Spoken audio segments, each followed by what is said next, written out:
మీరు ఎమ్మెల్సీ పోటీ చేస్తారు. ఓ దిక్కు తీన్మార్ మల్లన్న, బీఆర్ఎస్ నుంచి రాకేష్ రెడ్డి, కాంగ్రెస్ నుంచి అయిపోయింది మీరు. కాకుండా ఇంకా బీజేపీ అభ్యర్థిని ఎవరు ప్రకటించలేదు. ఎవరు ప్రకాష్ రెడ్డి, కాసం వెంకటేశ్వర్లు ఎవరు అంటున్నారు. సరే, వాళ్ళ పేర్లు ఎవరు ఇంకా క్లారిటీ లేదు. నలుగురు మధ్యన పోటీ ఉంటుందా, ఇద్దరి మధ్యన పోటీ ఉంటుందా? తీన్మార్ మల్లన్న పోయినసారి కోదండరామ్ కంటే వీళ్ళకంటే చాలా మంచి ఓట్లు తెచ్చుకున్నటువంటి వ్యక్తి. పోయినసారి ఉండేటువంటి ఓటింగ్ ఇప్పుడు ఉండేటువంటి ఓటింగ్ ఒక తిరిగి ఉండదంటారా? అలా ఒకటి ఉండదు, అంతా మారింది. నేను ఈ 2023 డిసెంబర్ 15వ తారీఖు ఏడాదిలో మొదటి ప్రెస్ మీట్ పెట్టిన. అదే రోజు నల్గొండలో పెట్టిన. మార్చి 9న మేనిఫెస్టో 3 జిల్లాలలో ఏకకాలంలో ఒకటే రోజు రిలీజ్ చేసిన. మరియు అక్కడ దాదాపు 570 ఆఫీసులు తిరిగిన. ఈ 3 నెలల్లో 21 ప్లే గ్రౌండ్స్ తిరిగిన, 84 కాలేజ్ స్కూళ్ళు తిరిగిన, హాస్టల్స్ తిరిగిన, మార్నింగ్ వాకర్స్ కలిసిన, చాలా నెట్వర్క్ దాదాపు 50% కలిసిన. ఓకే, అప్పటికి ఇప్పటి చాలా మారింది. నా సొంతలు ఉండాలని కోరుకుంటుంది. నేను గ్రీవియన్సెస్ తింటా, ఇష్యూస్ తింటా. ఫస్ట్ మేనిఫెస్టో ఈ భారతదేశంలో ఒక ఎన్నికకు చేసేది నేను ఒక్కనే. 4 పేరు, అన్ని అంశాలు, ప్రధానమైన అంశాలు తీసుకొని మన ఎలక్షన్ కమిషన్ కూడా మొన్న కలిసిన. కాంగ్రెస్ మేనిఫెస్టో పేజీ నెంబర్ 34లా రాగానే 20,000 డిఎస్సి, మెగా డిఎస్సి విడుదల చేస్తామని అన్నారు. మరి చీటింగ్ చేసినట్టు మీ వెబ్సైట్లో పెట్టిండ్రు. నీ వెబ్సైట్ చూసి పబ్లిక్ ఓటేసిండ్రు. మరి దీనికి జవాబుదారితను వికాస్ రాస్తాను అన్న నేను. అవును, నువ్వు జవాబుదారి దీని మీద పలానా సెక్షన్ల కింద కేసు పెట్టు, రేవంత్ రెడ్డి మీద నిచ్చి అంటే అది నా మేనిఫెస్టో ఉంది. అన్నిటి మీద కొట్టాడతామని. వయోపరిమితి 61 కి 50కి దించాలి. మళ్ళీ ఇటువంటి అంశాలు పెట్టుకొని నేను యువత మధ్యలో పోతున్నా. 100% అక్కడ పాజిటివ్ వేవ్స్ వస్తుంది. ఫైట్ నాకు రేవంత్ రెడ్డికే. ఇక నేను మధ్యలో ఉన్న ఎవరు ఫైట్ కాదు నాకు. వాళ్ళతో నాకు సంబంధం కూడా లేదు. నాకు ఆయననే వ్యూహం చేస్తూ ఉంటారు. మీ పార్టీకి వెళ్ళి ఈ అభ్యర్థి వస్తే బాగుంటుంది, ఈయన నిలబెడితే బాగుంటుంది, నువ్వు ఇండిపెండెంట్గా ఇట్లా నిలబడితే బాగుంటుంది, ఎటు పోయి నేను ఓడిపోవాలనే టార్గెట్ ఆయన మైండ్లో ఉంది. కాబట్టి ఆ విధంగా పనిచేస్తారు. అంటే బీసీ, ఎస్సీ, రెడ్డి, ఏదో బ్రాహ్మణ, ఇవన్నీ క్వశ్చన్స్ ఉంటాయి కదా, రకరకాలుగా. అదే అన్న, ఇది కులాల పరంగా అయ్యే ఎన్నిక కాదన్న. ప్యూర్తిగా ఐడియాలజికల్ ఎన్నిక.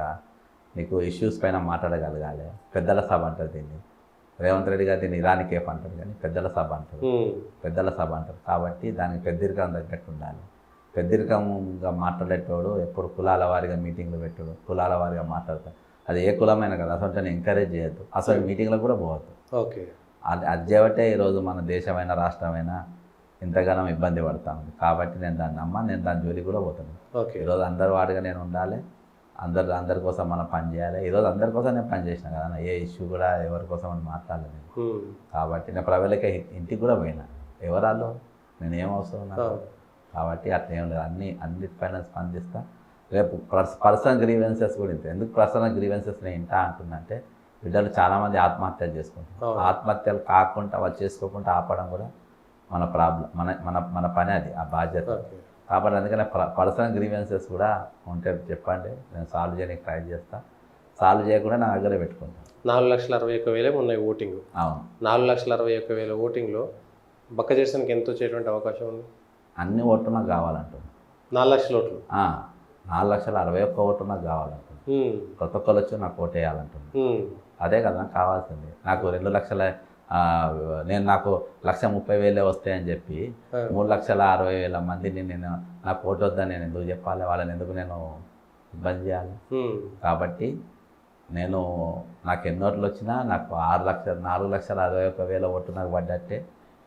4,61,000 ఓట్ల మంది నాకు ఓట్లు ఏమని అంటే వాళ్ళందరూ నాకు వేసినట్టే. రేవంత్ రెడ్డి ముఖ్యమంత్రిగా ఉండి ఆయనను ఎదుర్కొనేటువంటి శక్తి సామర్థ్యాలు మీకుంటాయా?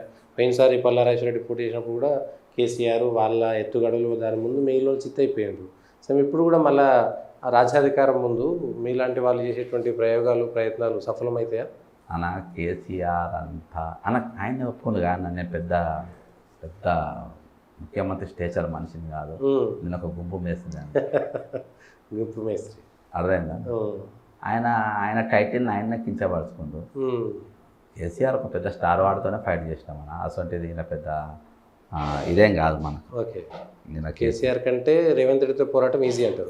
ఈజీ అన్న, పీనట్ అంతే, పెద్ద ఇదే లేదన్న. బాదాప్తా రెడ్ రెడ్ హ్యాండ్ దొరికినటువంటి వ్యక్తికి ఏముంటుంది నా క్యారెక్టర్, ఆయన గురించి ఏమంత పెద్ద ఉంటుంది అన్న, అంతే. పెద్ద ఇష్యూయే కాదు అన్న. ఆయన ఏం చేసే అవసరం లేదన్న, ఆయన కులాడి కొట్టుకుంటాడు. నా గవర్నమెంట్ గుల కొడుతుందని ఆయన్నే మొత్తుకుంటాడు. ఎవరు గుల కొడతాడన్న, ఎందుకు గుల కొడతాడు?